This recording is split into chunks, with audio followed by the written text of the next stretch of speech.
Fyodor Dostoevsky wrote about what happens to people who stay up at 3 a.m.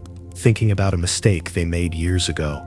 The 28-year-old Russian author, who thought he had only minutes to live before being saved at the last minute, knew something about people that most people try to avoid their whole lives. The Tsar ordered Dostoevsky's death to be a psychological torture show. He could see clearly what makes people want to hurt themselves and others, and more importantly, what could save them just before the guns were put down. The things he learned from that event and from being in a prison camp in Siberia would change writing and psychology forever. These are unpleasant truths about individuals, yet they must be articulated. When Dostoevsky faced death, his understanding of suffering changed from a philosophical idea to something he had to deal with in real life. In his later works, his figures would reflect this transformation, illustrating that suffering is not merely futile pain, but a conduit for spiritual development. In Crime and Punishment, Raskolnikov is a young man who thinks he can go beyond morals just by using his mind. He kills an old pawnshop owner because he thinks he is one of the great men in history who doesn't have to follow the rules of normal behavior. But the book shows how his mental health gets worse because of his crime, showing that his pain doesn't lead to destruction, but to healing. Dostoevsky understood that the contemporary society's endeavor to eradicate suffering through scientific advancement and meticulous planning constitutes a fundamental misapprehension of human nature. While he was in the Omsk prison camp in Siberia, where he did hard labor for 4 years because he was part of a progressive literary circle, he learned that people need to fight to find meaning. The prisoners he lived with changed, not because they were comfortable or easy, but because they had to deal with the results of what they did. This thought would come up in all of his adult writing. The author's notion of salvation through suffering contradicts utilitarian principles, which aim to maximize pleasure and minimize pain in life. Dostoevsky said that trying to live without pain leads to spiritual death. People in his stories who try to avoid pain by committing crimes, getting addicted, or being too smart always end up in more pain than those who face their problems head-on. The gambler who thinks the next bet will solve all their problems, the revolutionary who thinks violence will make paradise, and the sensualist who wants endless pleasure all learn that avoiding real pain leads to fake suffering. The Brothers Karamazov, Dostoevsky's last and most complicated book, shows the theme best through the different characters. Dmitry Karamazov is wrongfully accused of murdering his father. However, it is through embracing the suffering he did not deserve that he undergoes spiritual transformation. Dostoevsky believed that willingly going through pain can make the soul pure. This is shown by the change in the character from a drunk sensualist to a man who is willing to go to Siberia to be punished for crimes he didn't commit. At the same time, his brother Ivan goes crazy because he tries to use logic to argue against God's justice in order to avoid pain.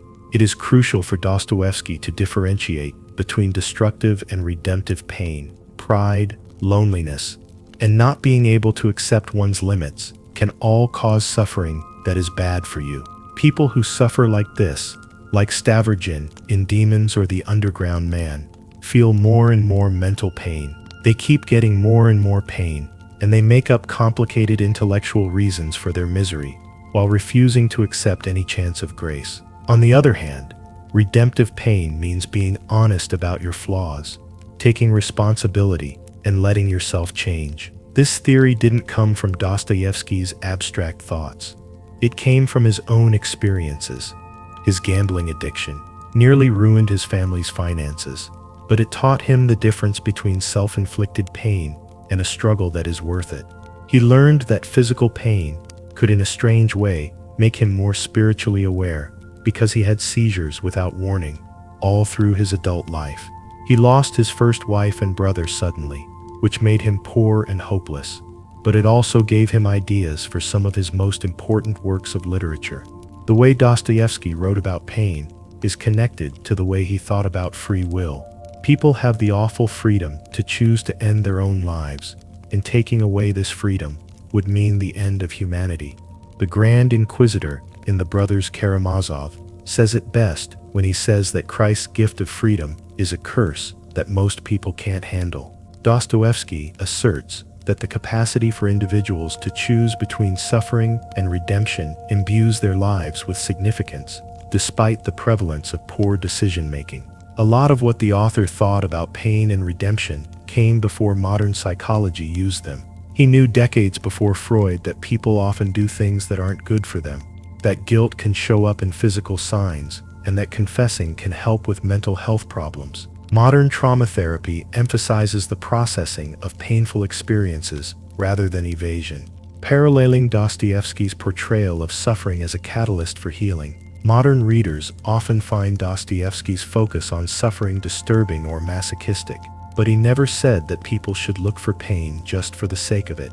Instead, he knew that being human means always having to deal with pain, loss, and doing the wrong thing. Instead of asking how to avoid these events, the question is how to use them as chances to grow. The people who are saved in his books don't try to avoid pain. Instead, they accept the pain that comes with being real in a broken world. This acceptance allows for genuine connections with others and the opportunity to begin anew, both of which were crucial to Dostoevsky's ethical perspective. Dostoevsky believed that pain could change people, which was the exact opposite of another strong force he saw in people. Intellectual pride could destroy them. In all of his major works, Dostoevsky created characters whose sharp minds turned out to be the cause of their own failure. This showed how putting too much faith in human reason could lead to moral disaster. These people thought that because they were smarter than most people, they had special rights or insights that put them above morality and normal human feeling. In all of writing, Raskolnikov from Crime and Punishment may be the most fully realized character who shows intellectual pride.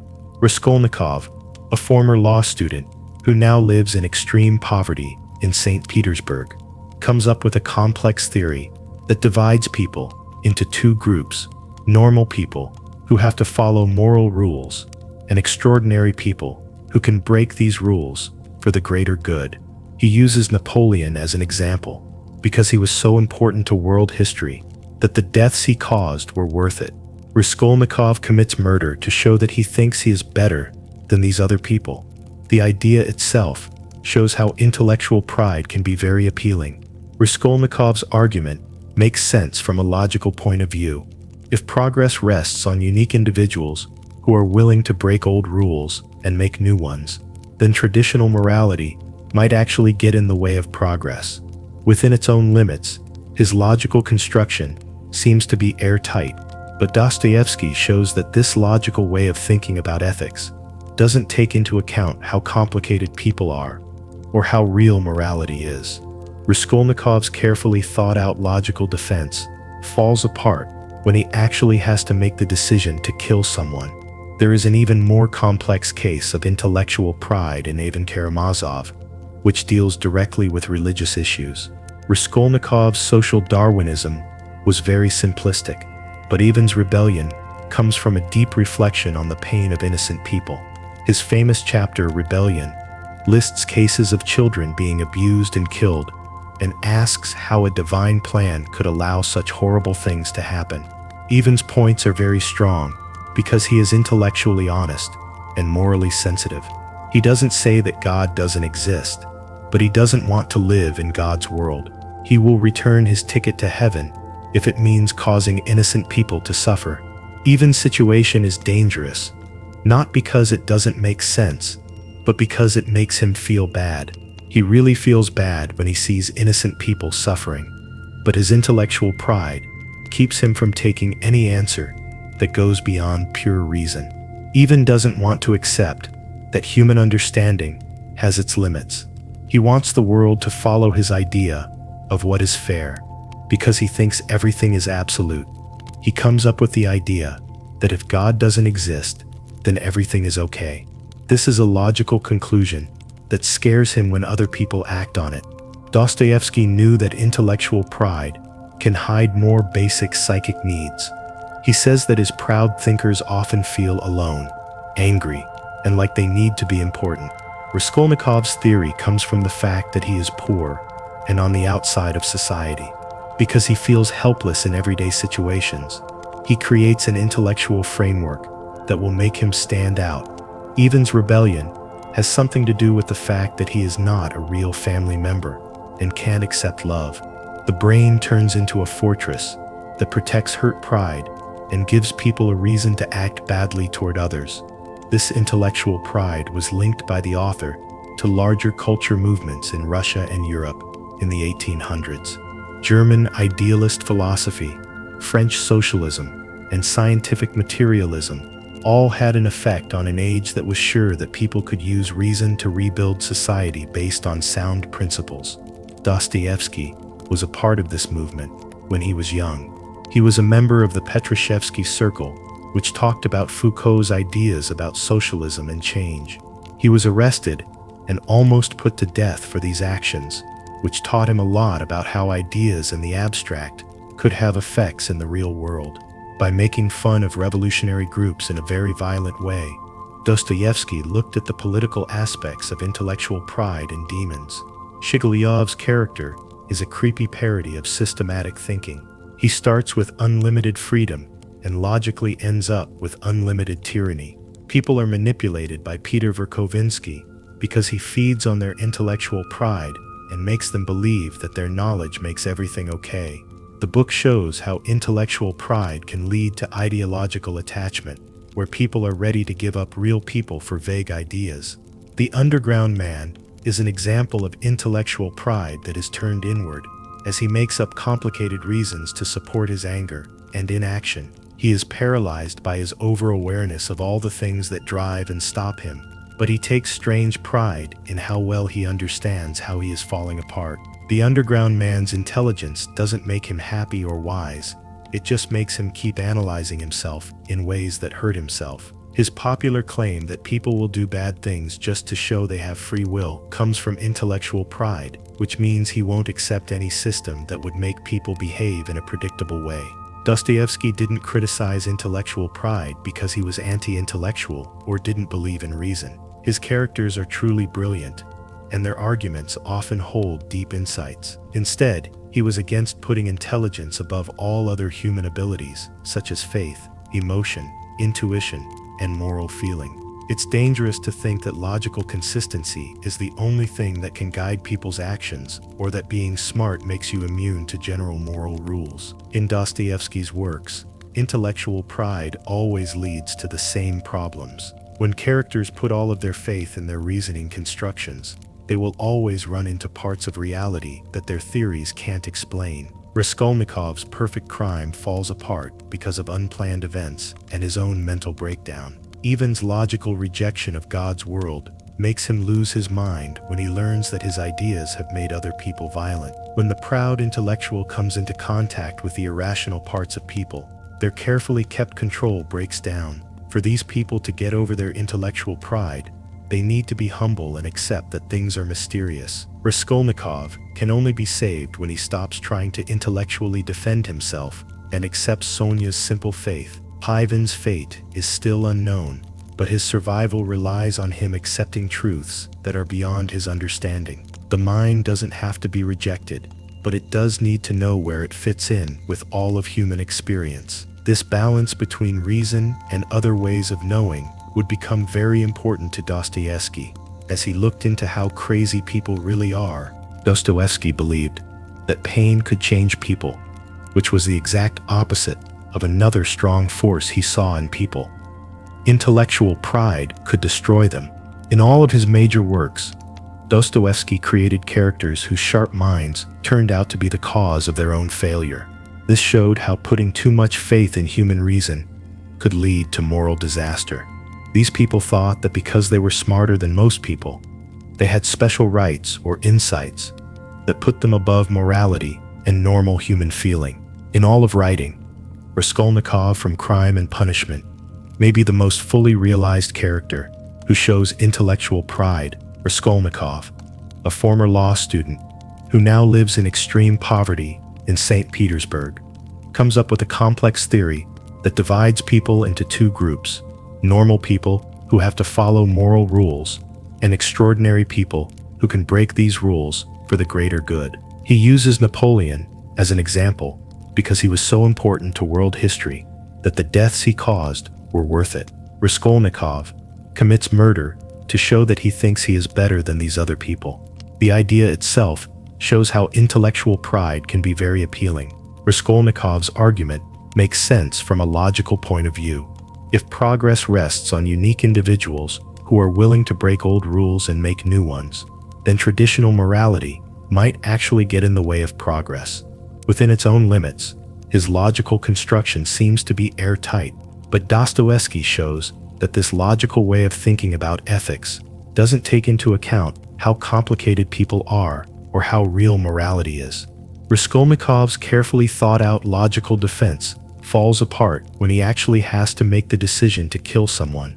There is an even more complex case of intellectual pride in Ivan Karamazov, which deals directly with religious issues. Raskolnikov's social Darwinism was very simplistic, but Ivan's rebellion comes from a deep reflection on the pain of innocent people. His famous chapter Rebellion lists cases of children being abused and killed, and asks how a divine plan could allow such horrible things to happen.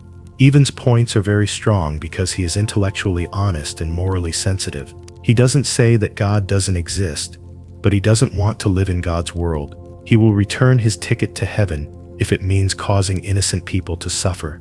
Ivan's situation is dangerous, not because it doesn't make sense, but because it makes him feel bad. He really feels bad when he sees innocent people suffering, but his intellectual pride keeps him from taking any answer that goes beyond pure reason. Ivan doesn't want to accept that human understanding has its limits. He wants the world to follow his idea of what is fair, because he thinks everything is absolute. He comes up with the idea that if God doesn't exist, then everything is okay. This is a logical conclusion that scares him when other people act on it. Dostoevsky knew that intellectual pride can hide more basic psychic needs. He says that his proud thinkers often feel alone, angry, and like they need to be important. Raskolnikov's theory comes from the fact that he is poor and on the outside of society.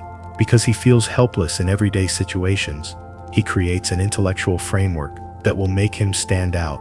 Ivan's rebellion has something to do with the fact that he is not a real family member and can't accept love. The brain turns into a fortress that protects hurt pride and gives people a reason to act badly toward others. This intellectual pride was linked by the author to larger culture movements in Russia and Europe in the 1800s. German idealist philosophy, French socialism, and scientific materialism all had an effect on an age that was sure that people could use reason to rebuild society based on sound principles. Dostoevsky was a part of this movement when he was young. He was a member of the Petrushevsky Circle, which talked about Foucault's ideas about socialism and change. He was arrested and almost put to death for these actions, which taught him a lot about how ideas in the abstract could have effects in the real world. By making fun of revolutionary groups in a very violent way, Dostoevsky looked at the political aspects of intellectual pride and demons. Shigalov's character is a creepy parody of systematic thinking. He starts with unlimited freedom and logically ends up with unlimited tyranny. People are manipulated by Peter Verkovensky because he feeds on their intellectual pride and makes them believe that their knowledge makes everything okay.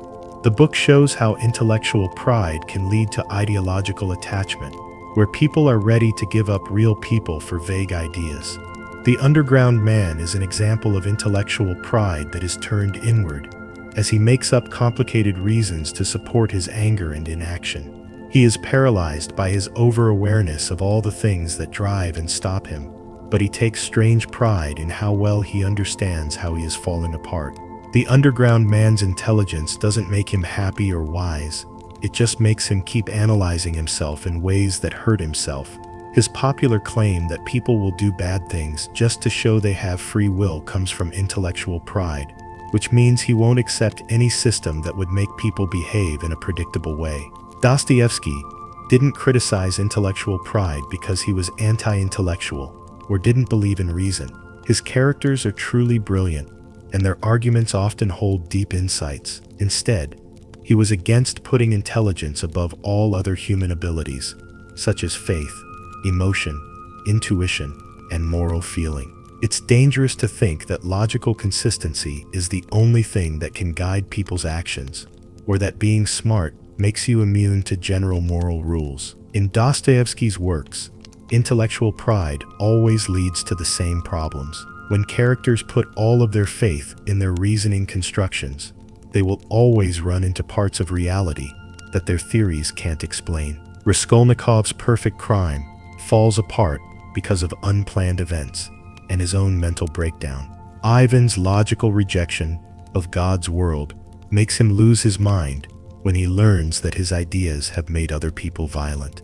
When the proud intellectual comes into contact with the irrational parts of people, their carefully kept control breaks down. For these people to get over their intellectual pride, they need to be humble and accept that things are mysterious. Raskolnikov can only be saved when he stops trying to intellectually defend himself and accepts Sonia's simple faith. Ivan's fate is still unknown, but his survival relies on him accepting truths that are beyond his understanding. The mind doesn't have to be rejected, but it does need to know where it fits in with all of human experience. This balance between reason and other ways of knowing would become very important to Dostoevsky as he looked into how crazy people really are. Realizing that people are foolish brings up an even more troubling question that followed Dostoevsky throughout his life. What does it mean to be free if people can act against their own interests and choose pain over happiness? Instead of praising freedom as an unquestionable good, Dostoevsky saw it as a terrible load that most people want to get away from. His writings show that having the power to choose brings stress, duty, and the very real chance of making a terrible choice.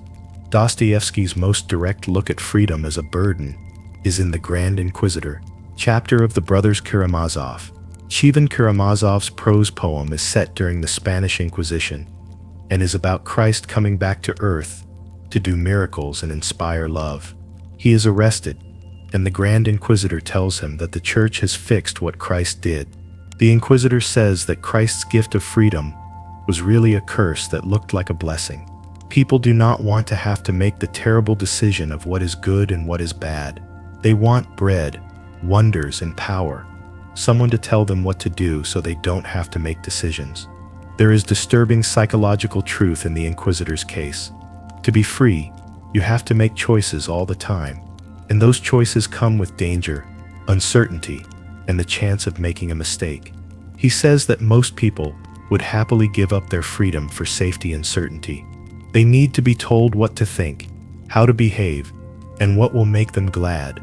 From this point of view, the Church truly shows compassion by relieving people of this burden, by setting up systems of authority that take away the stress of choosing. It's better to be happy as a slave than to be unhappy as a free person. Dostoevsky's own life showed how important freedom is. He joined the Petrashevsky Circle in part because he was a young scholar who was struggling with having too many options. When young Dostoevsky was faced with job options, philosophical systems, and political groups, he felt the dizzying sense of freedom that would later define his stories. His gaming problem was another way for him to deal with the weight of freedom. The roulette wheel gave him a way to give up control and enjoy the thrill of risk without having to take full responsibility. In his books, people deal with the weight of freedom in a number of harmful ways. Raskolnikov is one of those people who try to prove their freedom by doing illegal things.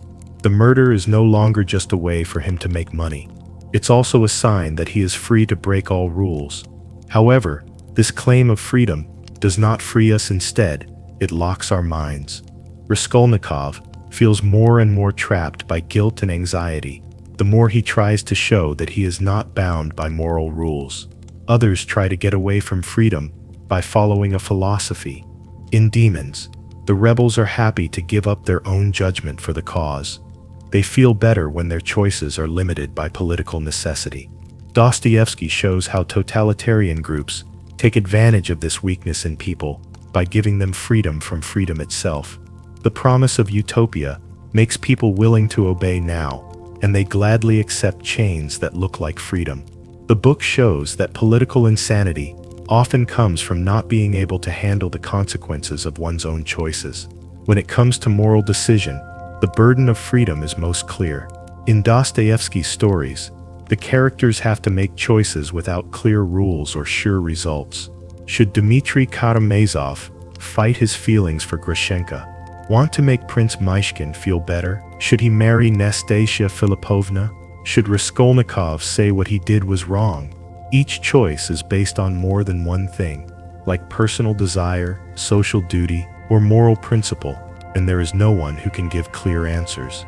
Because they don't have all the facts, the players have to make decisions and take full responsibility for what happens. This responsibility goes beyond what each person does and includes how their acts affect other people. Freedom is what connects people ethically, and Dostoevsky shows this. Even Karamazov's intellectual rejection of God makes Semerdyakov kill his own family. His followers will die because of Stavrogin's nihilistic beliefs. It's a choice with effects, even to refuse to make a choice. Being free means being responsible for more than just what you do. It also means being responsible for how your thoughts and actions affect other people. The existential part of freedom's responsibility shows up when you feel like your life has no point. Without a clear divine command or predetermined goal, people have to make their own meaning. Many of Dostoevsky's characters are scared of this freedom to be creative. It's possible that the underground man is paralyzed because he sees too many options and ways to understand every event. Krylov kills himself in Demons to show that he has full freedom. He thinks that the only way to show that you are completely free from natural and divine law is to choose death. His rational conclusion shows that freedom can lead to self-destruction. But Dostoevsky doesn't come to the conclusion that freedom should be taken away, or that the Grand Inquisitor's kind of dictatorship is the answer. Freedom is still important for human dignity and the chance of love, even though it comes with some problems. Being good without wanting to is not virtue at all. Love that you don't choose doesn't mean anything. The fact that you could choose evil gives choosing good value.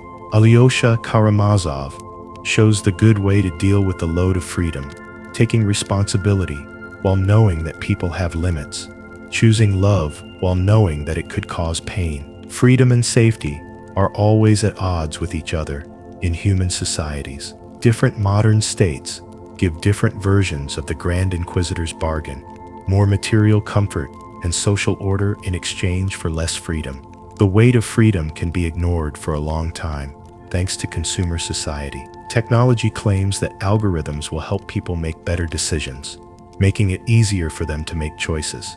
But the main problem hasn't changed since Dostoevsky's time. The freedom that people have often feels like torture. It's a gift that feels like a curse. Realistic wisdom comes from seeing freedom as a burden instead of an easy gift of freedom. It explains why people make choices that don't seem to make sense in order to avoid making choices, through addiction, obedience to authority, or rigid belief. It means having respect for people who are having a hard time making choices, instead of judging people who make bad choices.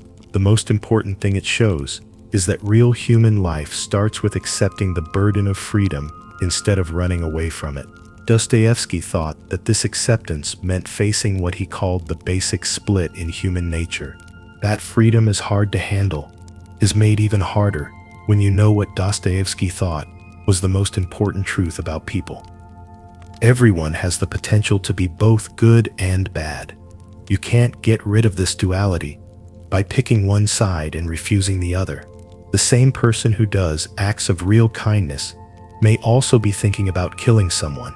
The loving dad could be a cruel creditor. The religious believer has trouble with blasphemous questions. Dostoevsky was very good at showing this duality, not as lying, but as something that all people experience. In the most literal sense, the main character of the double is this idea. Goliadkin, a minor government servant, meets his exact physical copy, who then takes over his job and relationships. But the real doubling happens inside Goliadkin. He wants to be noticed and is afraid of being noticed at the same time. He wants to connect with others and is afraid of getting close to them. The outward double is just a reflection of the split inside him that makes him who he is. These kinds of differences can be found in all of Dostoevsky's characters, though they are usually hidden. There is no better person than Dmitry Karamazov to show this duality. He says that he loves both Sodom and the Madonna, that he sees beauty in being bad and longs for being good. This isn't just inconsistency, it's a real draw to opposites at the same time. Dmitry is naturally sensual, which makes him want Grushenka and earthly joys, but he also has real spiritual urges and times of religious ecstasy. There is no one part of him that is his true self. They are both real to him. His tragedy isn't just that he is bad, it's that he is irreducibly double. This duality can be found in even the holy Alyosha Karamazov. Even though he is genuinely good and has a spiritual calling, he has doubts, sinful temptations, and even mean thoughts from time to time. When Father Zosima dies, and the elder's body starts to show signs of being tainted, Alyosha faces a problem that shows how rebellious he can be. He thinks for a moment about agreeing with Ivan that God's world is bad. Though the moment is short, it shows that even the most emotionally advanced people have all the possibilities that exist in the world. Dostoevsky thought that this split came from different forces in people's minds. The logical mind looks for order, goodness, and peace in society, but something else in people, call it the unconscious, the perverse will, or the devil, fights against these good intentions. This rebellion doesn't come from outside influence. It comes from a need inside. Even the most well-controlled person has wild urges. Even the most evil person has times when they are truly good. Neither side can beat the other side for good. Crime and Punishment looks at how this duality shows up in the worst scenarios. Even though Raskolnikov plans his murder with cold logic, he gives money to a family in need right after the crime. It's not possible for him to keep doing bad things over and over again. The psychological reality of the book comes from showing how the same person can have both destructive and caring urges at the same time. He doesn't just tell Sonia he's sorry. He does it out of a complicated mix of guilt, pride, love, and desperation. The figure of Svidrigailov shows how being aware of this duality can make you feel hopeless and hopeless about everything. He does good things like helping children and giving money to the poor, but he also does horrible things like rape and maybe even murder. Unlike people who lie to themselves about who they are, Svidrigailov knows that he has both of these traits. This information doesn't make you wise, it makes you cynical and detached, which leads to suicide in the end. He can't find a way to balance his opposing urges or make a firm choice between them.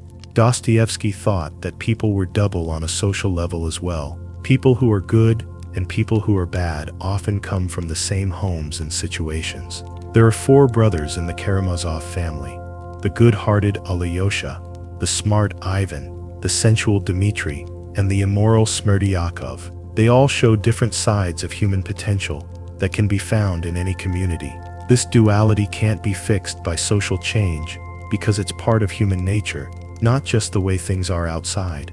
The psychological realism of Dostoevsky's writing can be seen in how his characters surprise themselves with what they do. They find out they have skills they didn't know they had. The mild-mannered person finds cruel reserves they didn't expect. The tough thief suddenly feels sorry for himself. These findings aren't really changes in character. They're just new information about something that was already there. The double nature was always there, just waiting for the right conditions to show itself. Both hopeful and pessimistic views of human nature are called into question by this view. Dostoevsky shows that people can be evil even when they are good at heart. This goes against the idea that people are only bad because of society. He shows that people really do have good intentions, which goes against those who think people are basically bad. The truth is not somewhere in the middle. The truth is in seeing both ends of the spectrum as real at the same time. People are not angels or devils. They are beings that can act in both angelic and demonic ways. When you understand this duality, it has important practical effects. It means being skeptical of any ideology that counts on making people better. Utopian plans will always fail if the ability to do bad things can't be gotten rid of. It also tells us not to label other people as completely bad, because even the worst person has some good in them. The most important thing it says is to be aware of one's own nature. Someone who is sure of their goodness might not be able to see how cruel they can be. The person who is full of hopelessness about how bad they are might miss their chance to do good. Dostoevsky doesn't give us an easy way to deal with this doubleness. Belusha is one of the figures who finds a way to integrate by accepting both sides and choosing to grow the good. Some people, like Stavrogin, can't do anything because they are torn between extremes. Most of the time, how someone deals with duality is what makes the difference. People who are aware of their dual nature and take responsibility for their actions do better than those who avoid this truth or give up on it completely. This recognition directly leads to questions of faith and reason, which are the two different ways that people deal with their contradictory nature. When you realize that people have two sides to them, you have to ask yourself how you should look at this troubling split. In Dostoevsky's writings, religious faith and logical skepticism are always arguing with each other, but neither side wins in the end. His figures are torn between wanting to know things logically and wanting to know things spiritually. It's not enough to just argue about faith and reason. It's also an existential struggle that decides how one deals with the contradictions in their own nature. In all of Dostoevsky's works, even Karamazov is the one that best shows how logical skepticism can be expressed. Ivan is not like crude atheists who just say God doesn't exist. He believes God may exist, but doesn't like the world God made. His revolt is based on perfect reasoning. If innocent children have to suffer and die, and if their tears are needed for peace to finally come, then the price is too high. Ivan is smart enough to return his ticket to heaven, rather than accept a universe that is based on causing innocent people pain, because he is intellectually honest and doesn't accept easy comforts or abstract theodicies. His stance is very strong. This logical criticism of organized religion is taken even further in the Grand Inquisitor section, which is Ivan's prose poem. The Inquisitor says that Christ's focus on freedom and faith is too much for people to handle. People don't need the terrible weight of free religion. They need miracles, mystery, and authority. These needs are met by dogma and hierarchy in the church, which shows more mercy than Christ himself. The Inquisitor's case is based on strong reasoning. If the goal is to make people happy, then removing the stress of choice through religious power is a better way to reach that goal than demanding real faith. But Ivan's logic, no matter how smart it is, makes him unable to do anything and eventually goes crazy. His reasoning doesn't make sense in a world he logically rejects. Ivan has to deal with the real-world effects of his abstract reasoning. When Smerdyakov kills their father, claiming Ivan's teaching that without God, everything is permissible.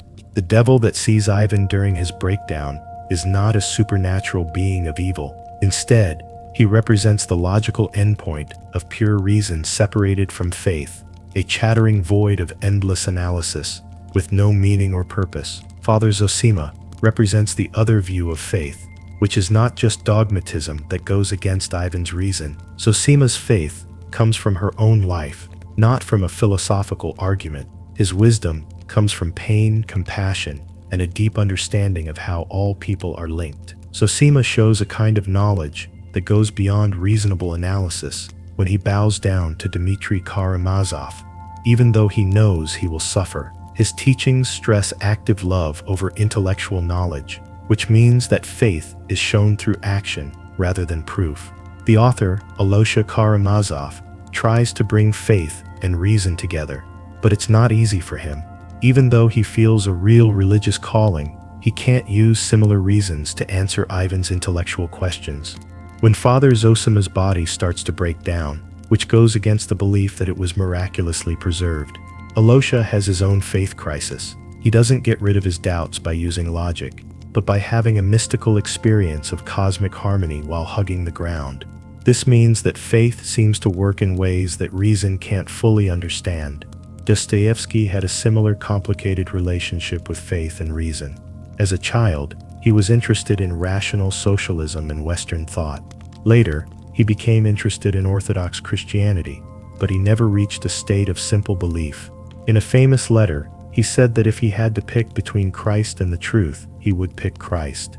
This shows that he understood that faith and intellectual truth might be at odds with each other, but he still believed that faith was more important. His books don't solve this problem. Instead, they look into it in a way that has never been done before. Different characters show the struggle in different ways. In The Idiot, Prince Myshkin has a faith that is almost childlike, which makes him look stupid when compared to other people. His kindness comes across as innocence and his trust as stupidity. But the way he lives his life, based on faith, shows facts about people that conventional wisdom misses.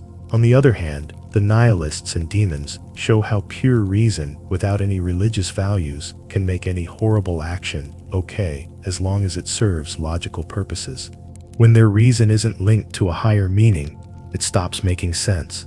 Dostoevsky says that neither pure faith nor pure reason are enough to get through life. When faith isn't based on reason, it turns into superstition and can be manipulated or turned into insanity. The religious liars and fake prophets in the book show how faith can hide cruelty and self-interest. But reason without faith leads to nihilism, which says that the world has no value and no right or wrong. People who are rationalists and don't believe in wonder end up in spiritual wastelands they made themselves. Dostoevsky suggests a balance between a faith that accepts the problems of reason without giving up on it, and a reason that knows its own limits without giving up on absolute truth. It doesn't mean a comfortable middle ground. Instead, it means a constant tension, a conversation between facts that are at odds with each other. Some characters, like Alosha or Sonia, find some peace. They don't solve the problem. Instead, they live with it, acknowledging that question and belief are normal parts of being human. The effects go beyond human psychology and affect how societies are organized.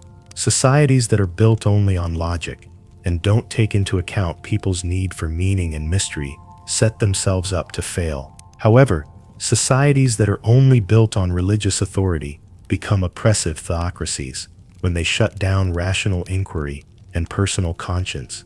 This clash of civilizations that still shapes modern culture can be seen in Dostoevsky's Russia, which was torn between Western logic and Orthodox tradition. Many modern readers find this conflict to be especially important. Even though scientific materialism says that reason can explain everything, a lot of people are still looking for deeper meanings. In a world full of uncertainty, religious fundamentalism gives certainty. However, it goes against rational knowledge and personal freedom. Dostoevsky doesn't offer an easy answer, but he insists on holding both truths at the same time. That reason gives us real insights into reality, and that reality has aspects that reason can't fully grasp. This unresolved conflict makes room for real human life to happen, including the deep questions of guilt and conscience that torment his most memorable characters.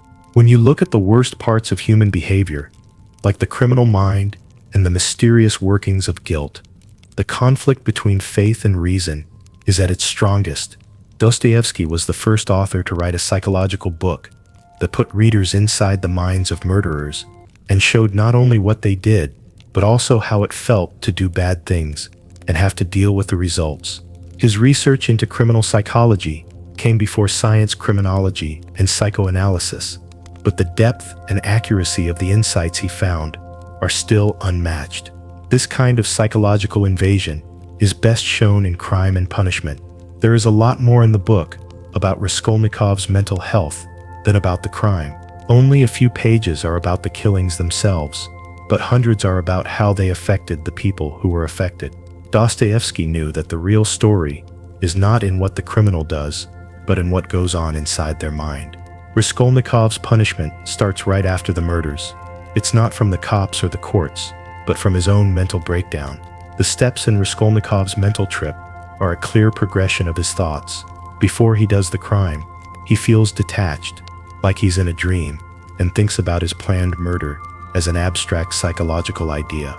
During the act itself, he is dissociated, like a robot, and his carefully thought-out plan gives way to shaky improvisation. Right after that, physical signs like fever, delirium, and not being able to eat or sleep start to show up.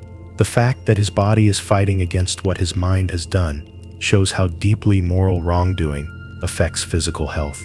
Raskolnikov's guilt works in his mind in ways that predict later psychological findings. He can't stop thinking about the killings, even though he is trying very hard to forget about them. He starts to feel paranoid because he thinks that every look and statement is proof that other people know his secret. He goes back and forth between big reasons for what he did and terrible feelings of shame about himself. He feels compelled to go back to the crime scene and even confess because of unconscious needs that are stronger than his conscious need to stay alive. Dostoevsky shows that conscience works even when a person doesn't believe in God or follow society norms. Raskolnikov thinks he is above normal morals, but he can't get away from the psychological effects of what he does. His pain doesn't come from fear of punishment on Earth. He often seems like he's about to be arrested. It comes from breaking a greater law that is written into human nature. Porfiry Petrovich, the investigator, knows this and uses psychological pressure instead of physical proof to get people to confess. He knows that Raskolnikov's own mind will be the most critical judge of him. The book shows how crime makes people feel fundamentally cut off from the rest of society. Raskolnikov can't have normal relationships after the killings. Every encounter with another person is tense with the fear of being found out. He pushes away people who love him because he can't accept their love while keeping his secret. Isolation makes his pain worse, causing a vicious cycle in which guilt keeps him from connecting with other people, and not connecting with others makes his guilt worse. Only confession gives people a chance to join the human society again. Dostoevsky wrote other books that look at different parts of criminal psychology. In The Brothers Karamazov, Smerdyakov kills his wife with cold planning, but his crime doesn't free him. It makes him kill himself. The fact that he agrees with Ivan's philosophy that everything is permitted doesn't change the fact that he has done terrible things. Dmitry Karamazov, who was wrongly accused of the same murder, feels guilty for his violent thoughts, even though he didn't act on them. This shows that criminal thoughts can be just as painful as criminal actions. In Demons, Stavrogin is probably Dostoevsky's darkest look into the mind of a criminal. His confession, which was left out of early versions because it was too disturbing, shows that he didn't commit crimes out of anger or a sense of need, but out of spiritual emptiness. He tries to feel something, anything, in his life by breaking the rules. But even the worst crimes can't break through his mental deadness. His crimes don't make him feel good or guilty in the usual ways. Instead, they leave him with a worse kind of nothingness. Dostoevsky knew that criminal behavior often comes from twisted attempts to seem important or get over a sense of helplessness. Raskolnikov kills in part to show that he is one of the amazing people who make history.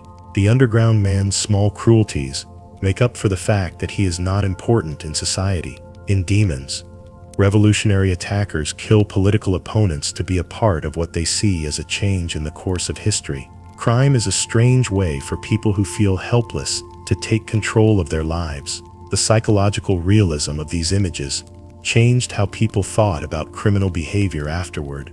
Dostoevsky predicted ideas like cognitive dissonance by showing how thieves make up complicated reasons for their actions to fit in with how they see themselves. He showed how physical signs of guilt can show up in the body. Before therapists learned about the healing power of recognition, he showed confession as a psychological need rather than just a social ritual. But Dostoevsky never says that crime is just a mental thing. Even though he shows the mental forces that drive his murderers, they still have moral agency. Knowing why someone does bad things doesn't make them okay with it. In fact, his deep understanding of people's minds makes the moral aspect more important, not less. Evil isn't just a result of ignorance or bad luck. It's a basic human trait to be able to make harmful choices. Dostoevsky's larger ideas about human nature are linked to his study of crime psychology. Crime is the worst example of having the freedom to do bad things, the intellectual pride that makes breaking the law okay, and the illogical urges that are stronger than moral knowledge. Guilt shows that people can't change who they are through thought or willpower. Consequence works like an internal rule that can't be turned off by any amount of reasoning. These ideas about criminal psychology can still help us understand how people act in areas other than crime. Dostoevsky talks about psychological patterns that everyone has been through, making excuses for doing wrong, feeling physically guilty, feeling like you have to explain, and feeling alone after a moral violation. By looking at extreme cases, he shows psychological facts that apply to everyone. The criminal's path from breaking the law to possible redemption is similar to how people in general battle with moral failure. This knowledge of how conscience works, even in the worst situations, points to what Dostoevsky thought was the most redeeming force in human life. Dostoevsky thought that active, selfless love was the only force that could really change people. And the fact that even the most hardened murderers have consciences points in that direction.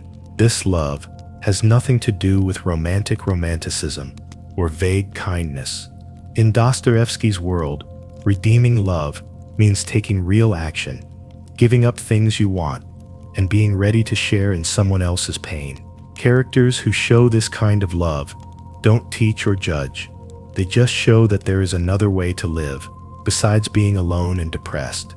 In Crime and Punishment, Sonia Marmeladova shows this kind of saving love in its best form. Sonia is a prostitute who sells her body to help her poor family. She might not seem like a spiritual guide, but her decline hasn't changed who she is at her core. She tells Raskolnikov the story of Lazarus, not to teach him a moral lesson, but because she knows what it's like to be dead and still live. There is nothing sweet about her love for Raskolnikov. She clearly sees him as a killer, but she also sees the hurt person behind the crime. Sonia has an effect on Raskolnikov through her presence, not through reasoning. She doesn't fight against his ideas or say bad things about what he does.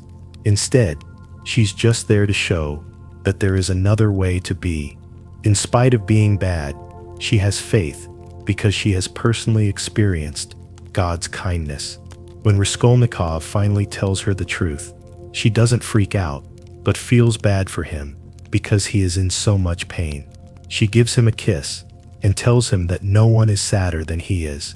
She knows that his mental isolation is a worse punishment than any punishment from the outside world. Sonia's love works because it doesn't depend on anything else. She goes with Raskolnikov to Siberia, where she faces hardships and rejection without expecting anything in return. She seems to have endless patience as she waits for him to become spiritually awake. This determination wears down his defenses in the end.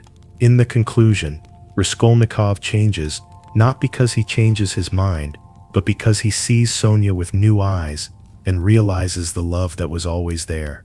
The change is not based on logic or reason, but on feeling and spirituality.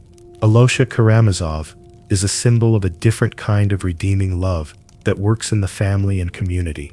Sonia is deeply committed to just one person, but Alyosha's love spreads to everyone he meets. As the glue that holds his broken family together, he understands each brother's unique battle without taking sides. His love shows up as active presence.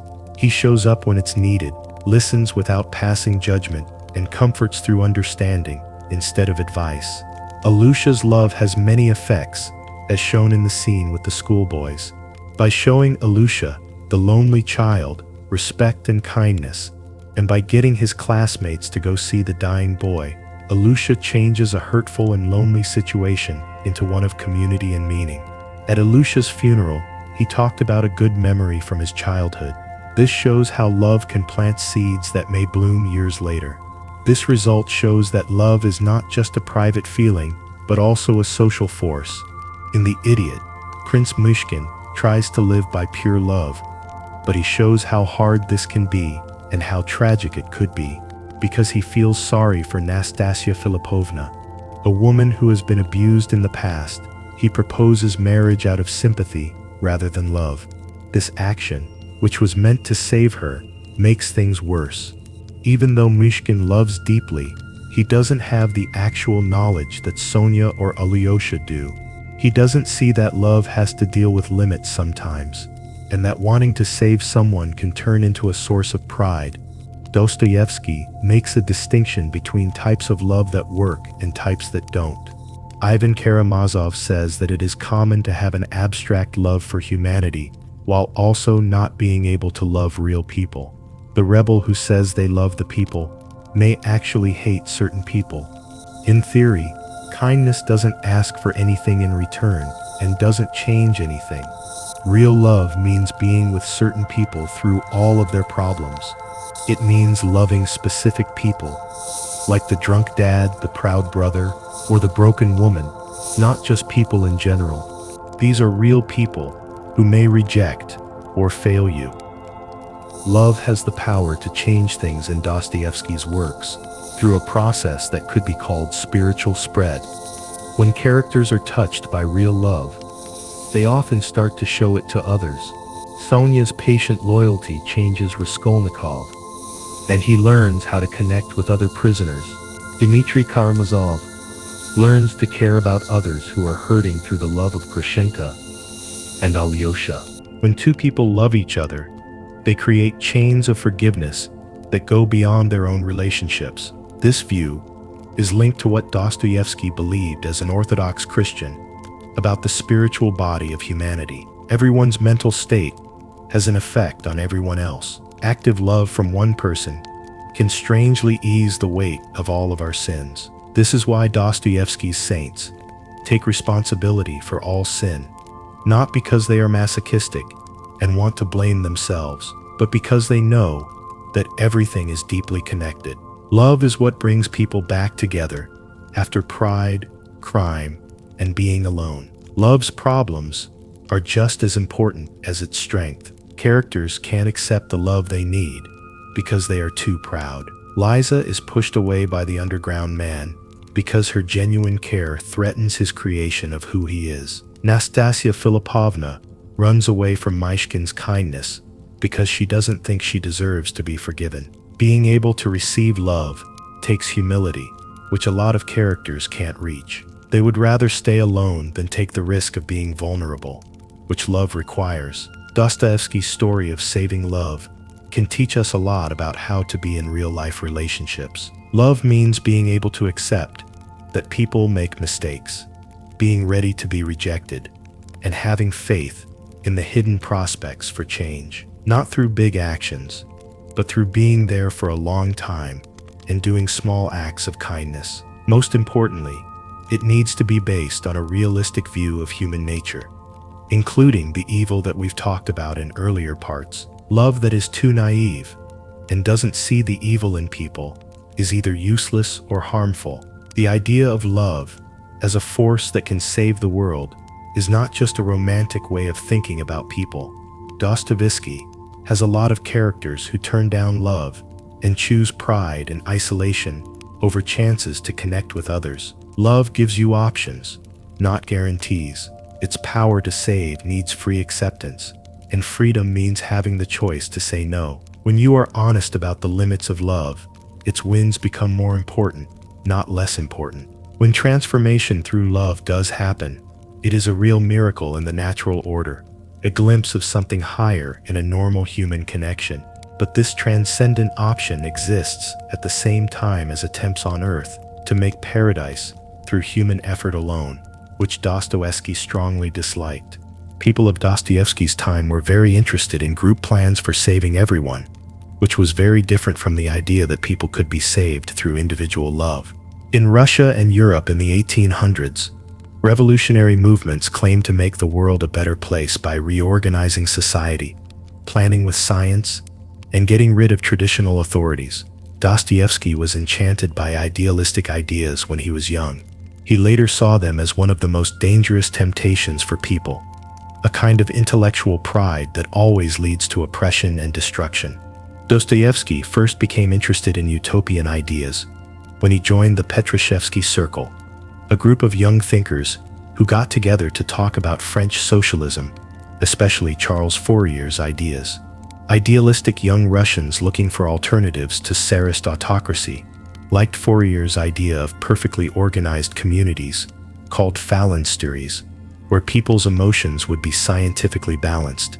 Dostoevsky was arrested and put on a fake death row in 1849 because of what the circle did. These events completely changed his view of the world. He learned from the experience how vague ideas about how perfect people are could make real murder. Dostoevsky's most thorough attack on utopian thinking is found in the book Demons, which he wrote in response to the real-life murder of Nechev by revolutionaries. Shigalov is the personification of the logical paradox that lies at the heart of all optimistic ideas. Shigalov's system starts with the idea that everyone should have complete freedom and ends with complete tyranny. He splits people into two uneven groups. 1/10 has freedom and power over the other 9/10, who have to give up their individuality for the good of the group.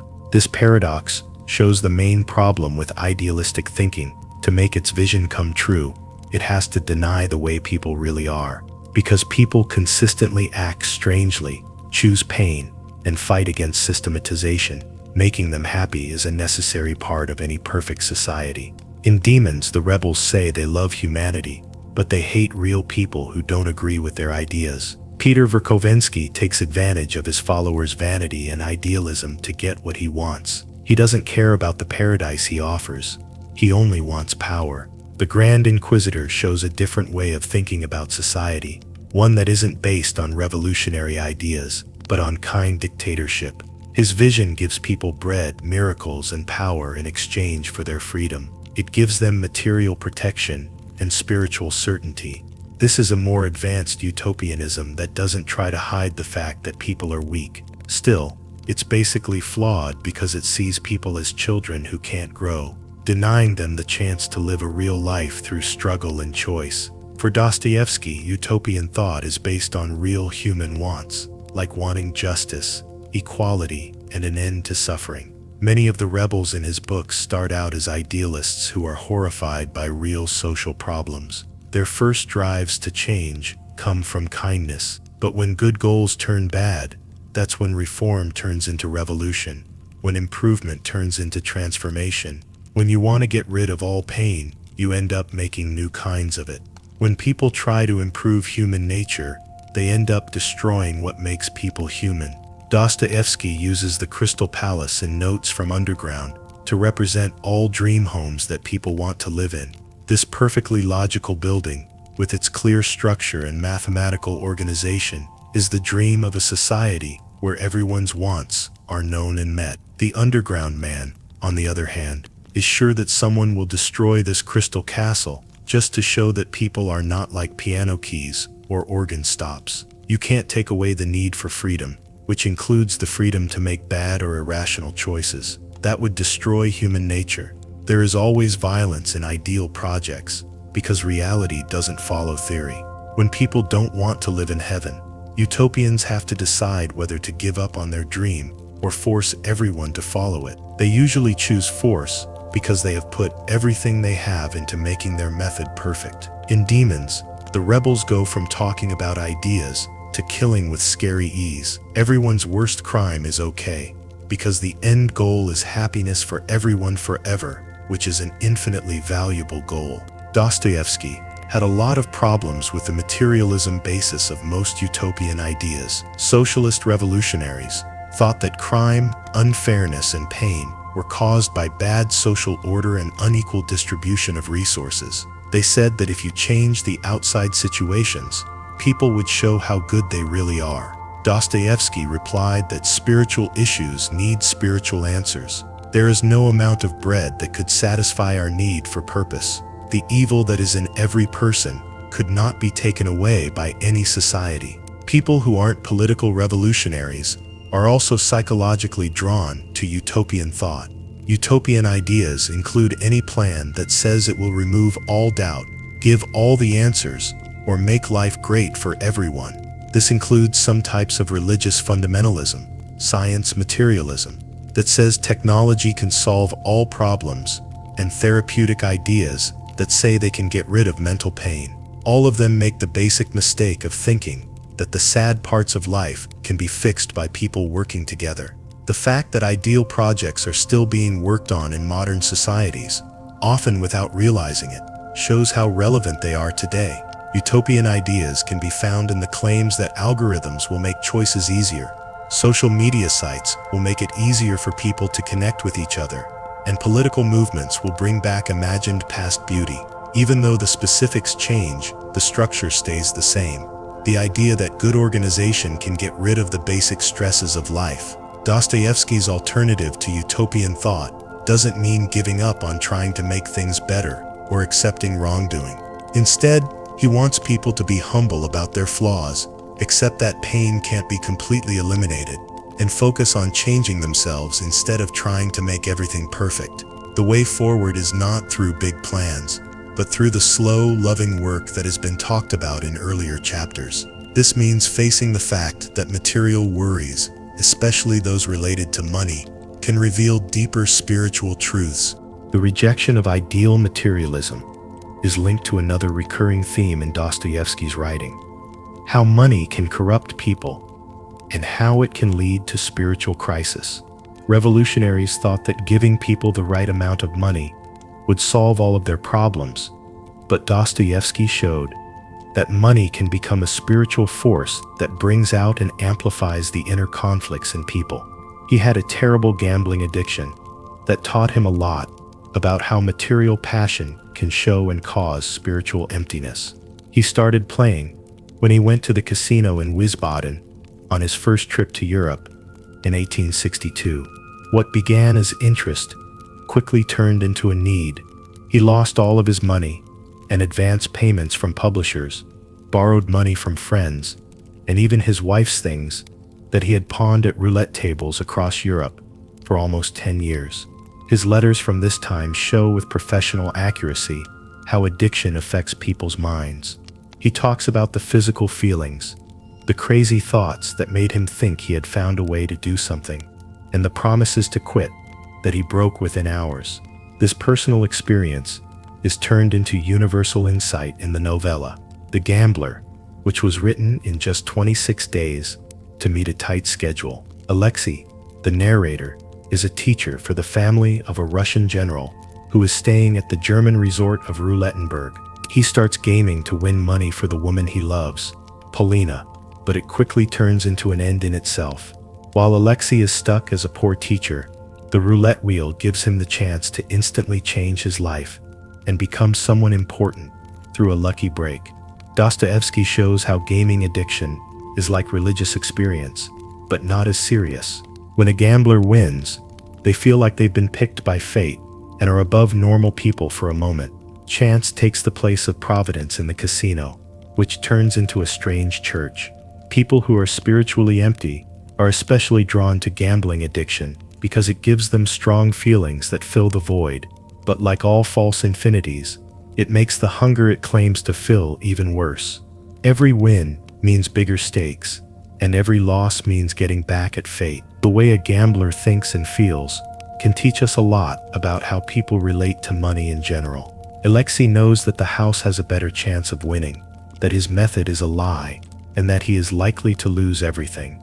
He doesn't let this stop him. The insanity that Dostoevsky wrote about in earlier works shows up in the way people act in the economy.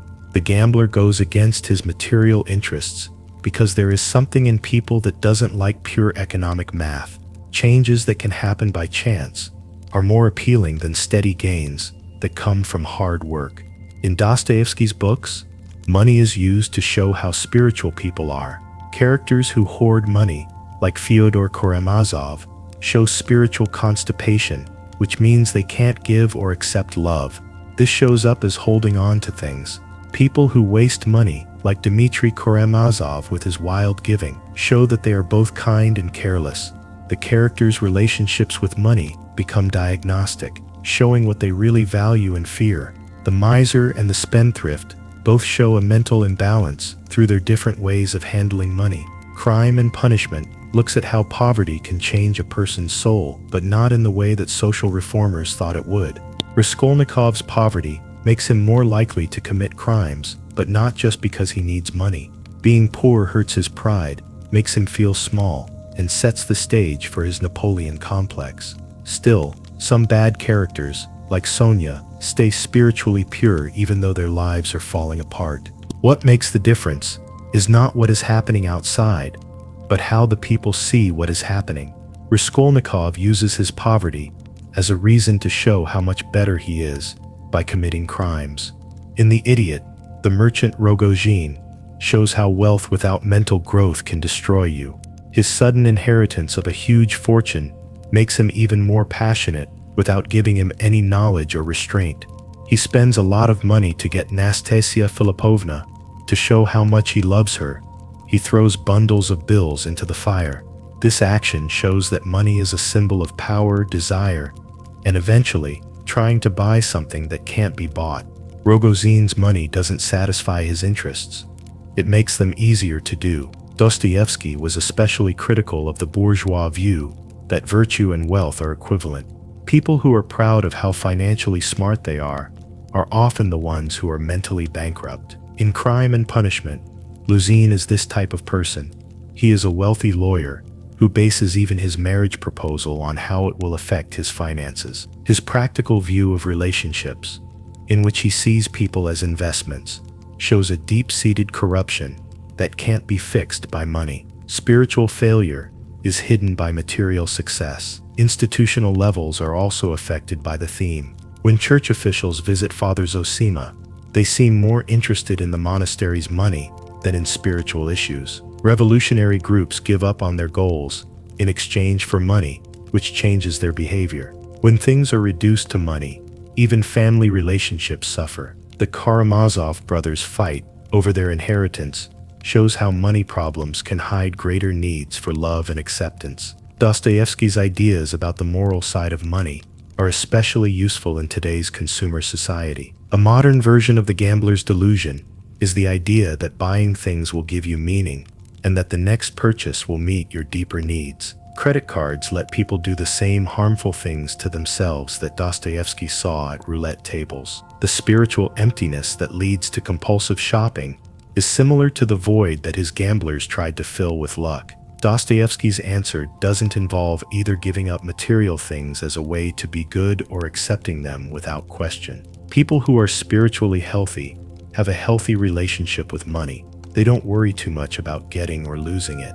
They see material things as means, not ends, and keep their attention on spiritual growth and relationships. To take a balanced approach, you have to face the symbolic power that money has over your mind, and understand that material worries are often the result of unmet spiritual needs. Dostoevsky's gambling addiction almost killed his life. It ended quickly after a very bad loss in 1871. He never bet again, which shows that real change is still possible, even after years of doing something over and over again. His mature fiction shows how people can rise above their spiritual flaws based on his own win over material obsession. Still, it's harder to get rid of some kinds of corruption, especially when they affect innocent people, like his deep concern for children. Children in Dostoevsky's stories are even more tragically affected by the fight with material corruption that his adult characters had to deal with. In all of his books, Dostoevsky uses children as strong representations of innocence. However, the children's innocence doesn't live in a safe place. It lives in a world that is corrupt and cruel. These young characters do a lot of things. Through their interactions with adult characters, they show what kind of people the adults really are. They represent hope for redemption, and most disturbingly, through their suffering, they show how unfair life is and why some characters turn away from God. In Dostoevsky's novel, The Brothers Karamazov, the scene where Ilyusha dies is one of the most moving. This young boy, who is dying of consumption in part because of the stress of protecting his shamed father's honor, has a pure spirit that makes the adults around him look bad. The way he interacted with Kolya and the other boys at school shows how kids form their own moral groups, which can be very cruel or very kind. The work that Alusha does with these boys shows how our memories of being good as kids can help us be good as adults. As a father, Dostoevsky lost two children, his daughter Sonia when she was 3 months old, and his son Alexei when he was almost 3 years old. This affected how he wrote about children. These losses changed his view of innocent pain in a big way. When adults suffer, it can be explained by their free will or as a chance to grow spiritually. But when children suffer, there is no simple theological reason, because they haven't done anything wrong that deserves punishment. They don't deserve any bad things to happen to them. Their pain is a shame that makes it impossible to defend the moral order of the world. The marmalade of children in Crime and Punishment show how the mistakes of adults affect harmless people.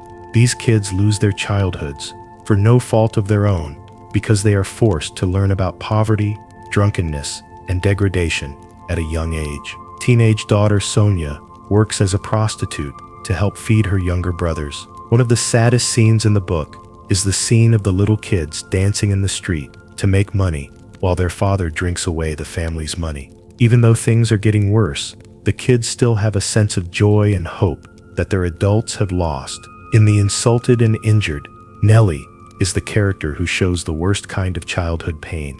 This child was not her father's. She was left by her father and saw her mother die in poverty. She has to deal with adult violence and childlike pain.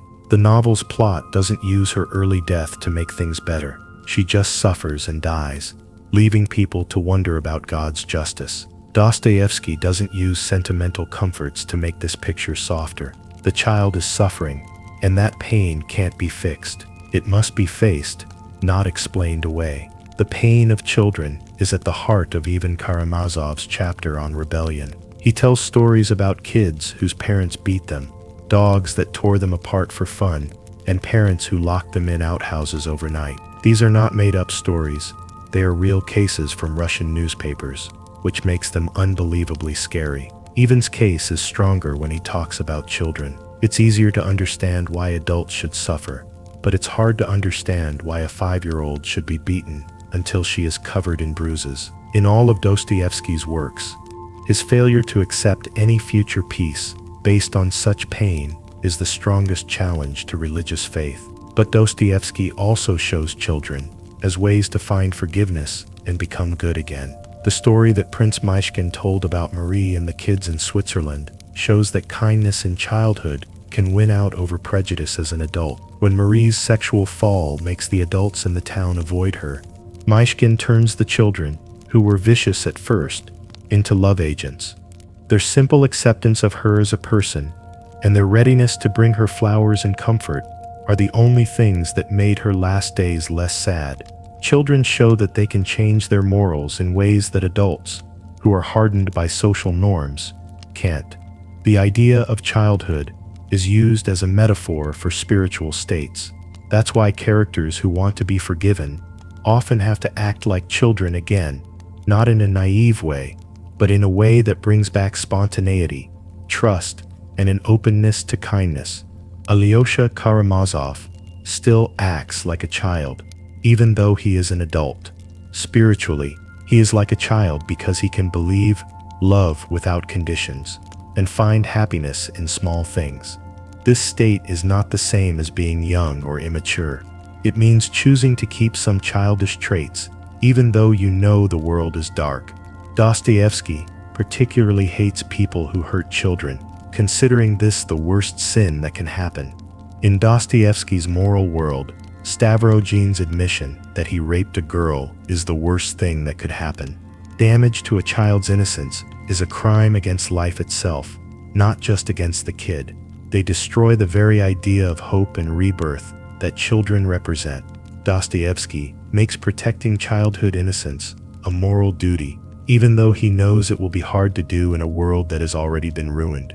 Children are always present in Dostoevsky's works as a steady reminder of what people lose when they sin and gain experience. Children naturally show kindness, trust without doubt, and love without thinking about it. These traits are naturally present in children, but adults have to work hard to get them back. Still, this innocence is always at risk because of the mistakes adults make and the rot in society. The tragedy is not just the fact that children are suffering, but also what that suffering shows about the world of adults that lets it happen. Dostoevsky's use of children in pain might seem manipulative or sentimental to modern viewers, but he was going for more than just an emotional effect. Kids are like moral litmus tests. How people treat kids shows what kind of person they are. Hurting children makes it impossible for them to be forgiven. In a world full of evil, those who care for and protect them show that good can exist. The most important thing is that childhood innocence, even if it is weak and short-lived, shows that purity and goodness are not just ideas that people make up, but real things. Dostoevsky had a lot of problems with religion throughout his career, and the question of child suffering was a clear link to those issues. What does it say about God's fairness if he lets innocent children suffer? If childhood innocence will always be tainted, what hope is there for people to be saved? Dostoevsky's treatment of confession and telling the truth as ways to heal would be the most in-depth look at these questions, which became clear in the figure of the hurt child. When you realize that material interests hurt the spirit, you are left with a deep question. How can you free your soul from the secrets, crimes, and hidden shames that hurt it? Through all of Dostoevsky's writings, confession stands out as a key way for people to grow mentally and spiritually. However, confession in his books is not at all like religious rituals or therapeutic admission. To truly apologize, a person must stop lying to themselves, face the worst truths about themselves, and tell another person these truths out loud. This process is so hard that a lot of people die before they can finish it. Raskolnikov's path to confession in Crime and Punishment shows how hard it is for people to tell the truth. He feels an overwhelming need to admit to killing the pawn shop owner and her sister, but he also fights this need with all his might. He gives friends hints, talks in a vague way to the cops, and keeps going back to the crime scene over and over again. These fragmented statements don't help because they keep the main lie going. He wants other people to know his secret, but he doesn't want to be responsible for telling them. Porfiry Petrovich, the inspector, knows how this works and puts mental pressure on Raskolnikov while he waits for him to break because he needs to confess. The real statement to Sonia is a turning point because Raskolnikov has to say the words himself. No one makes him say it. Sonia already knows it's true, but won't say it for him.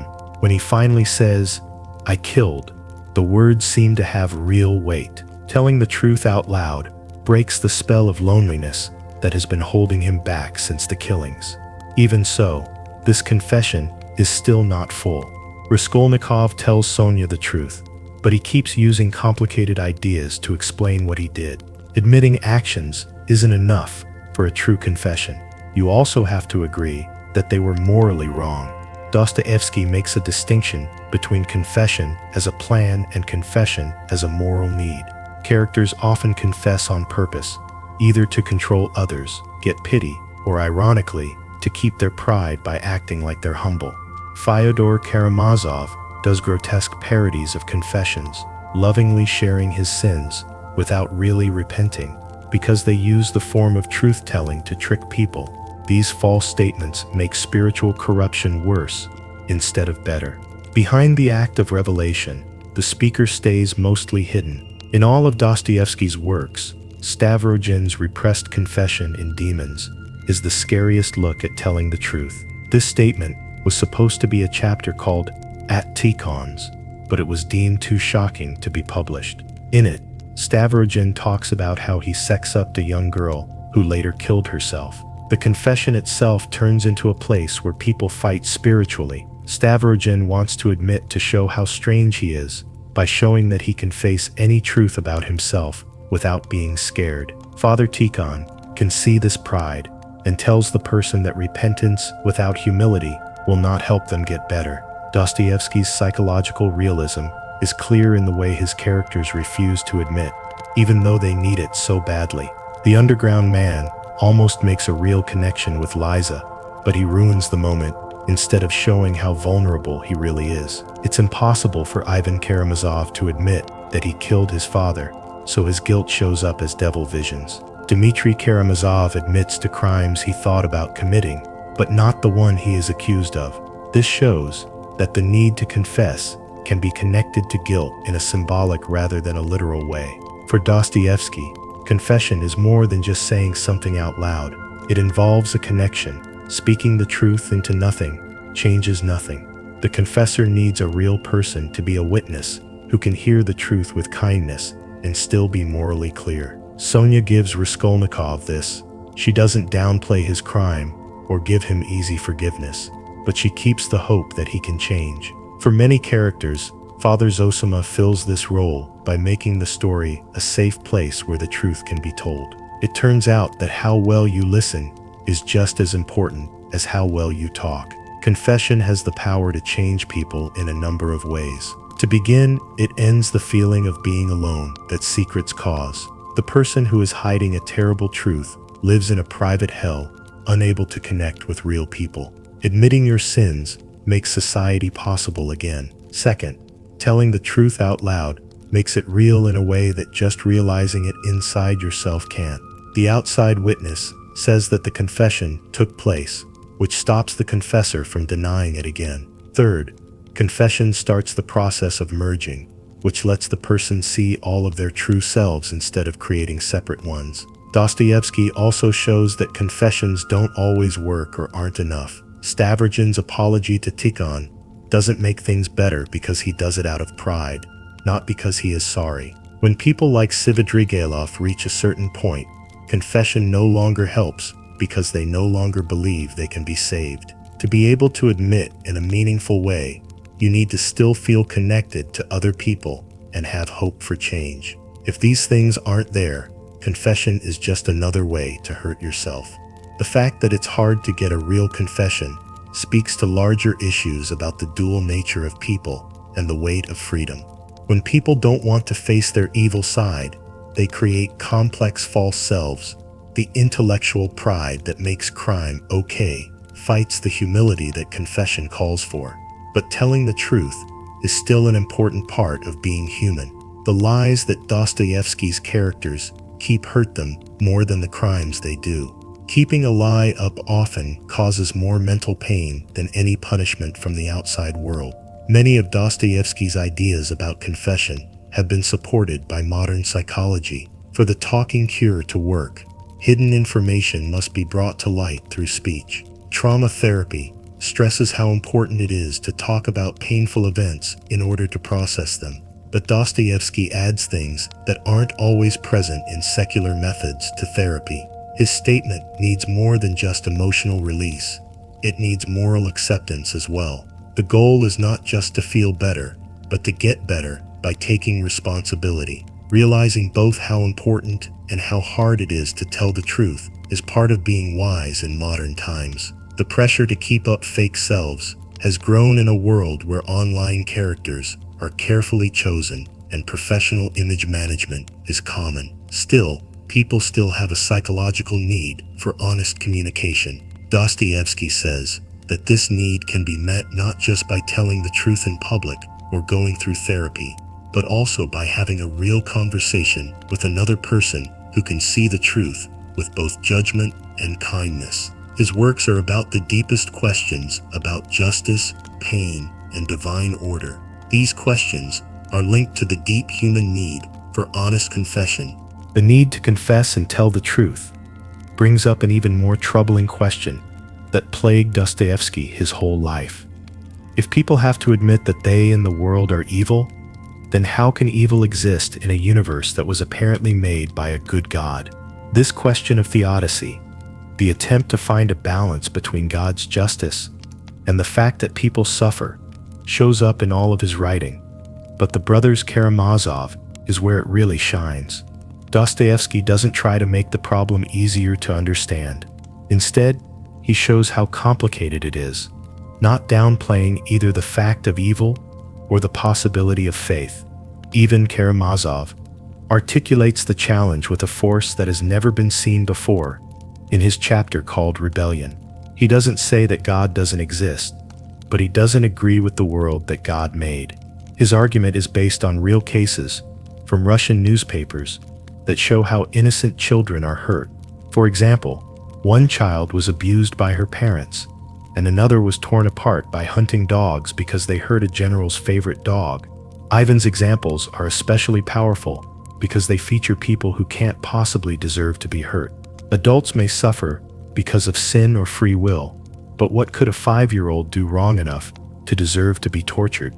Ivan's point of view is especially convincing because it is based on sound reasoning. His belief is that there could be peace for everyone one day, that all tears would be dried up, and all pain would be forgiven. Still, he says that no future peace can excuse the suffering of innocent people now. If the creator of the world built a system that needs the tears of children as its base, then Ivan gives back his ticket. He won't be a part of a cosmic order that is based on innocent pain, no matter where it leads in the end. Dostoevsky doesn't give an easy counter-argument to Ivan's, because he knew how strong it was on an emotional and logical level.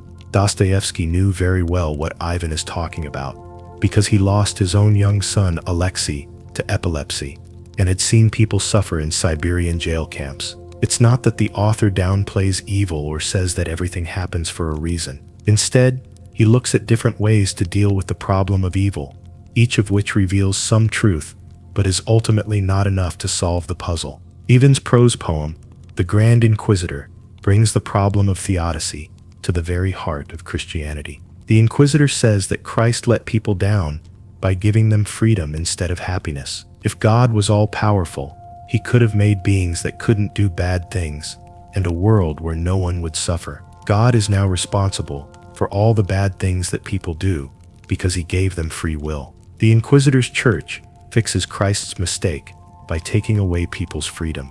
They do this by using power and secret to create a system where people can be happy without having to make terrible moral choices. As a reaction to Ivan, Alyosha doesn't use theological arguments. Instead, he makes a simple move.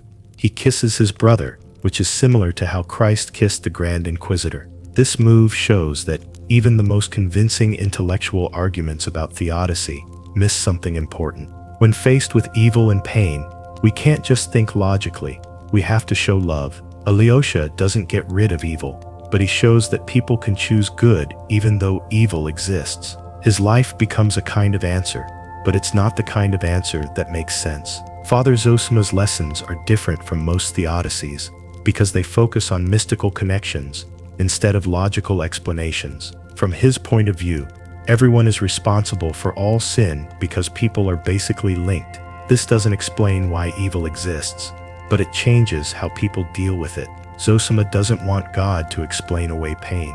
Instead, she takes part in the world's evil and uses active love to lessen it.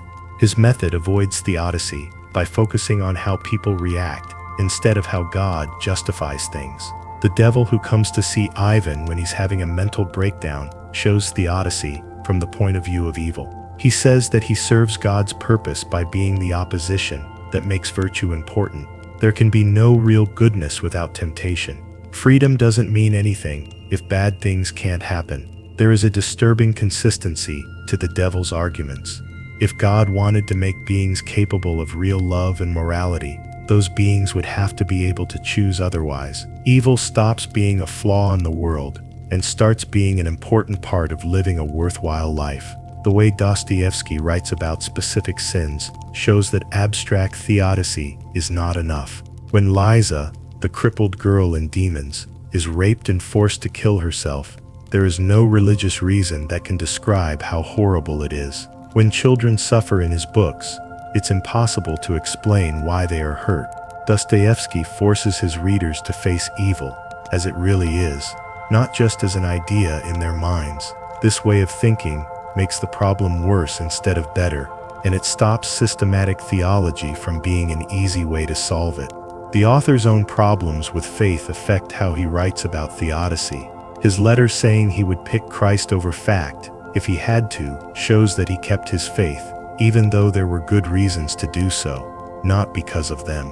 His books make the point that you can't just think your way out of the problem of evil. You have to live through it. When characters find peace with life, it's not because they understand why evil exists, but because they choose how to deal with it. The way Dostoevsky thought about theodicy has important real-world effects. People shouldn't wait for a religious solution before moving. Instead, they should decide how to live in a world with real evil. Some people, like Ivan, can't stand to see others suffer needlessly, and it paralyzes them. Some people, like the rebels, try to get rid of evil by working hard, but in the process, they make more evil. Ilyusha and Zosima show a third way. They accept that evil exists, while using patient love to lessen its effects. In the end, Dostoevsky shows that the Odyssey is more of an emotional problem than an intellectual one. The question is not how to explain evil, but how to live a worthwhile life in a world where kids are hurt and good people are killed. His writings suggest that asking God to explain the world's evil is another form of pride, wanting divine truth to fit our understanding. But he also doesn't agree with accepting evil as God's will. As a reaction, people must be intellectually humble about the most important questions and actively deal with real suffering. All of Dostoevsky's works have this tension between wanting to keep things a secret and wanting justice. He doesn't give a final answer to the problem of evil, because he knows that doing so would change the truth of either evil or God's goodness. Instead, he shows how people react to this basic secret in different ways, such as through rebellion, acceptance, and active love. The question of theodicy is still open, so each character and reader has to decide for themselves how they feel about a world that has both good and bad things in it. This reaction doesn't happen alone. It happens in a group of people, which is what led Dostoevsky to study how connection with others can help heal some of the scars that evil causes. How to live in a world full of evil that can't be explained leads straight to one of Dostoevsky's most consistent ideas. Being alone is a form of spiritual death, while real human connection is the only sure way to deal with life's basic darkness. In his books, characters who cut themselves off from other people go through mental pain, while characters who keep or rebuild relationships find meaning even when they are going through hard times. Not only does this trend show a social preference, it also shows a basic rule of human existence. People can't live a real life by themselves. For the underground man, self-isolation has reached its logical conclusion. He has cut off all human connections by living alone in his dirty flat, avoiding old friends, and holding on to grudges from decades ago. His isolation is not caused by outside events, but by a choice he made. He turns down friendship offers, ruins chances to get to know someone, and takes strange joy in the fact that he is alone. Because of this, he lives but can't really live. He thinks but can't do. He knows everything, but has no experiences. The underground man's psychological portrayal of loneliness shows how it keeps happening on its own. At first, pulling away from people, maybe because they've been hurt or disappointed, makes social situations awkward. Being awkward leads to more bad situations, which makes it okay to withdraw even more. Eventually, the person who is alone comes up with a whole way of thinking that explains their loneliness as a sign of superiority. The underground man tells himself that the fact that he lives alone shows how unique he is, and that normal people with normal relationships can't understand how deep he is. Raskolnikov's story shows that crime makes people feel even more alone than being alone in their own homes. Since the murders, he can't communicate with other people normally. Every talk is now dangerous because someone could be found out. He pushes his friend Razumikin away, stays away from his family, and walks around the streets feeling nervous about being alone. He is more cut off from people because of the crime than any physical barrier. He is being punished right away by being alone, which is worse than any government punishment. In his writing, Dostoevsky shows how intellectual pride can lead to loneliness. Characters who think they are better than regular people naturally pull away from normal people. Even Karamazov's deep intellectual understanding makes simple friendships seem dull, because Stavrogin is so smart, he can't really connect with other people emotionally. These characters think that being alone means they are independent, but what they think is a strength is actually a dangerous weakness. Their minds become prisons that keep them from interacting with real people. Most clearly shown by Alyosha Karamazov's bond with the schoolboys is the healing power of community. Alyosha gets the boys together for a speech about memory and link after Alyosha dies. He tells them that a good memory from childhood, preferably one of love and connection, can save them for the rest of their lives. Because the boys are friends and are grieving together, they can help each other and form a small community that gives death meaning. This scene shows how connecting with other people can turn pain from a personal experience into something with a larger meaning. Another kind of redeeming society is Father Zosima's monastery. The monks live together in an organized community where they pray, work, and think together. Dostoevsky doesn't paint a perfect picture of monastic life, though he shows that there are small jealousies, theological arguments, and personal mistakes in the monastery. The difference is not that people don't have flaws, but that they are willing to stay in community despite them. The monks choose to be with others instead of being alone, and they work through their differences instead of shutting down in private anger. Dostoevsky's ideas are influenced by the Russian Orthodox idea of sobornost, which is a spiritual society that goes beyond just being a social group.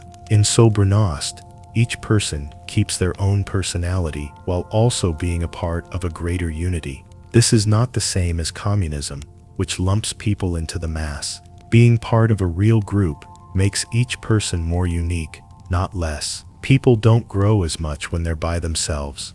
They grow most when they have important relationships with other people. Dostoevsky shows how small acts of kindness can have big effects that bring people together. Alyosha changes the way all the boys in school interact when he treats the boy Alyosha with respect after he has been insulted. Other prisoners in Siberia are affected by Sonia's patient love for Raskolnikov. Because Prince Myshkin genuinely cares about everyone he meets, he builds temporary communities everywhere he goes. However, he can't keep these links going, which ends in tragedy. The failure of the revolutionary communities in Demons shows what happens when people bond based on ideas instead of real feelings. The rebels group together in cells and circles and talk a lot about brotherhood and unity. Still, their relationships are very important, and each person is only respected for what they can do for the cause. When there is a crisis, these fake groups fall apart right away, turning into betrayals and fights. Real community can't be built on political theory. It has to come from real connections between people. Dostoevsky saw the rise of modern city life in St. Petersburg in the 1800s. It makes it possible for people to be more alone than ever before. People can live in the nameless city with millions of other people and not know any of them. As the characters walk through busy streets, they are surrounded by people, but don't connect with any of them. Being close to someone, but emotionally distant at the same time, causes a new kind of pain called loneliness in the crowd. Dostoevsky's advice for living is to understand that the choice between being alone and being part of a group is a basic choice about how to live. No one is ever completely self-sufficient. The underground man's life is filled with pain because he tries to do that. But real community involves being open, taking the chance of being turned down, and knowing that you will be let down. Characters who do well know that these risks are part of being real. In this situation, the link between confession and society is made clear. Admitting your mistakes breaks down the walls that loneliness builds, allowing you to connect with other people again. When someone tells another person about their flaws, they have started the process of coming out of isolation. This is why Dostoevsky's characters, who live alone, are so resistant to confession. It threatens the whole system of isolation they have built to keep themselves safe. Dostoevsky's moral world is based on the idea that choosing between community and isolation is a matter of life and death. Isolation kills you spiritually, no matter what the circumstances are. Even when you are physically hurt, community gives you spiritual strength. The decision is always open. Characters can go from being alone to being part of a group by connecting with others, or they can go from being part of a group to being alone by pulling away. Dostoevsky's final view of what it means to be human is directly linked to this dynamic interplay between being alone and being connected, between death and life. Dostoevsky's ultimate vision for human life is shown by the idea that real life needs community with other people, instead of being self-sufficient and alone. His works come to a conclusion that neither denies these truths nor gives up on hope after looking into the worst parts of human nature, like our ability to do bad things, the weight of freedom, and the reality of pain. To live an authentic life, you have to accept all of what it means to be human and choose to live through suffering.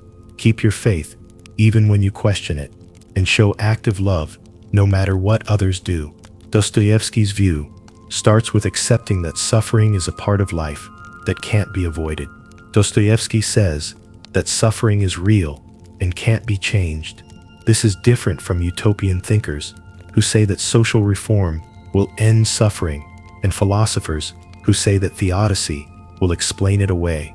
However, this acceptance does not mean giving up. When characters reach authentic existence, suffering goes from being pointless torture to being a meaningful fight. They don't suffer as victims. They suffer as aware members of the human situation. To change the way suffering works, you have to give up the intellectual pride that says you fully understand life. The real people in Dostoevsky's stories have a certain kind of humility, not a lack of pride in themselves, but an awareness of wonder. They agree that no matter how strong our minds are, they can't understand everything there is in the world. Being intellectually humble makes room for other ways of knowing, like love, intuition, emotion, and spiritual understanding. The real person knows when to use reason and when to stop using it. To live a real life, freedom is still important, but freedom should be seen as duty, not as a license. Dostoevsky's vision rejects both the Grand Inquisitor's kind of tyranny and the revolutionary's promise of happiness on earth. To live an authentic life, you have to carry the full weight of your freedom, make decisions without knowing how they will turn out, and take responsibility for the results. Getting rid of this load would destroy what makes people human. The real person faces the challenges of freedom head-on instead of running away into submission or revolt. Realizing that everyone has the power to do both good and evil is an important part of living a real life. When characters reject either part of who they are not being real in different ways. People who don't believe they can be bad become cocky and can't see how cruel they are. People who don't believe they can be good give in to cynicism and hopelessness. To live an authentic life, you have to be aware of both of your potentials and choose to grow the good through hard work and God's kindness. Dostoevsky sees faith as very important, but not as simple belief or intellectual agreement with ideas. The faith that lets you live a real life comes from experiencing transcendence in everyday life. It lives with worry instead of getting rid of it. Characters like Elisha don't keep their faith through theological argument. Instead, they find the sacred in things like nature and the bonds between people. This faith gives us purpose and direction, but it doesn't give us easy answers to life's biggest questions. Active love is the most ideal way to show that you are truly alive. This love is very different from feeling or emotions. It needs real effort, personal sacrifice, and sticking with it even when you're turned down. The real person doesn't love humanity in general terms. They love particular difficult people. This love recognizes that people are flawed, but keeps the hope that things can change. It works through gentle presence instead of dramatic actions, giving others chances to be saved while changing the person who loves them. When these things come together, they make what Dostoevsky calls authentic existence. The real person knows that life is sad and full of pain, evil, and uncertainty, but they don't let that knowledge stop them. They have faith even though they know they have doubts. They love even though they know people are cruel, and they accept freedom even though they know it comes with a lot of problems. This is not a comfortable middle ground. It's a dynamic tension that forces you to make choices and renew your dedication all the time. Characters in Dostoevsky's works who come close to living an honest life have some things in common. They have a deep understanding of themselves that came from going through pain and being honest with themselves. They stay connected with other people, even though relationships hurt them. They don't hide away in intellectual abstractions or comfortable solitude. Instead, they act in the world, The most important thing is that they keep choosing life and love, even when reason would tell them to give up. The way to such a life usually means going through darkness. People in the story have to face their evil sides, the way to freedom, and the truth of pain. Sadly, a lot of people fail on this path, and instead turn to suicide, madness, cynicism, false transcendence through philosophy, or addiction, as ways to get away. When they come out, they are not unharmed. Instead, their scars become sources of knowledge and compassion. This idea does not include a plan for changing society, or a way to improve oneself. There are no steps or rules to follow in Dostoevsky's writing. The way to a real life can't be standardized because it involves dealing with the unique circumstances of each person's life. One thing that never changes is the need to make a choice, to choose honesty over hiding, community over solitude, love over apathy, meaning over despair. This idea is still relevant today because it deals with problems that people always have without giving false hope. In a time of technical advances and therapeutic optimism, Dostoevsky stresses how hard life is for everyone. But this trouble doesn't have to make you give up. People can live a real life, even in a broken world, if they can accept its sad parts and find meaning in it through faith and love.